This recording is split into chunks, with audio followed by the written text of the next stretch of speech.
Ngayong Agosto, ginugunita natin ang buwan ng wika. Ngunit ang hindi natin alam, may mga kamalian pala. Sa wikang Filipino ang ating naririnig at nababasan, akala natin ay tama. Ang ilan sa mga ito, maging sa media, ay ginagamit na rin. Mag-Filipino 101 muna tayo at alamin ang tamang paraan ng paggamit ng wikang Filipino. Sa report ng aming kasamang si Benj Bondo. Makapangyarihan ang mga salita. Maaari nitong pagaanin o pasakitan ang isang damdamin. Maaari nitong patawanin o paiyakin ang isang muka. Maaari nitong buuin o wasakin ang isang pagkatao. Ang mga salita ay bahagi lamang ng isang mas malaking dimensyon. Ito ang wika. Ang bawat lahi may itinatanging sariling wika na siyang nagbibigay ng kaliktan sa katangian ng bawat isa. Dahil dito, ang wika ay refleksyon ng ating kultura at pagkakakilanlan. Ngunit lingid sa ating kaalaman, may mga simple tayong mali sa paggamit ng wika, sa pagsasalita man o sa pagsusulat, na dahil hindi napupuna ay akala natin tama, na kalaunan ay nakagawian na. Hugasan ng mabuti ang bigas. Pagkatapos, kumuha ng kaserola at isalang ito.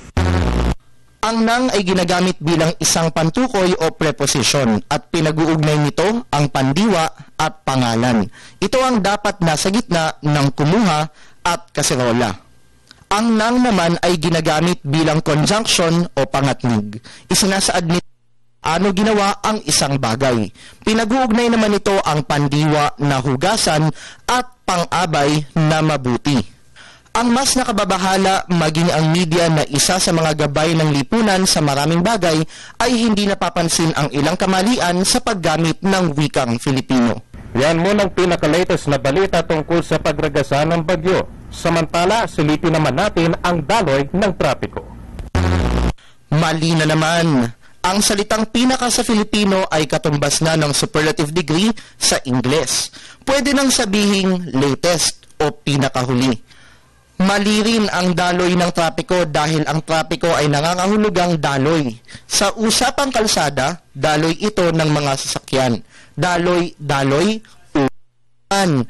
Maaaring sitwasyon, lagay ng trapiko, o kaya'y trapiko na lang. Patuloy natin babantayan ang mga kaganapang kaugnay sa balitang ito.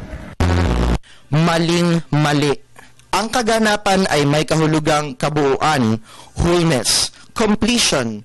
Tumutukoy ito sa pagiging buo o ganap ng isang katangian ng isang tao o bagay. Kaganapan ng pagkatao. Kaganapan ng pagka-Pilipino. Ang tamang salita, pangyayari o sitwasyon, katumbas ng situation, event o occurrence sa Ingles.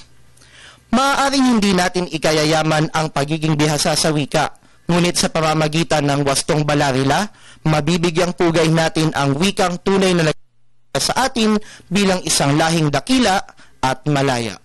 Para sa Telebisyon ng Bayan, Benj Bondo.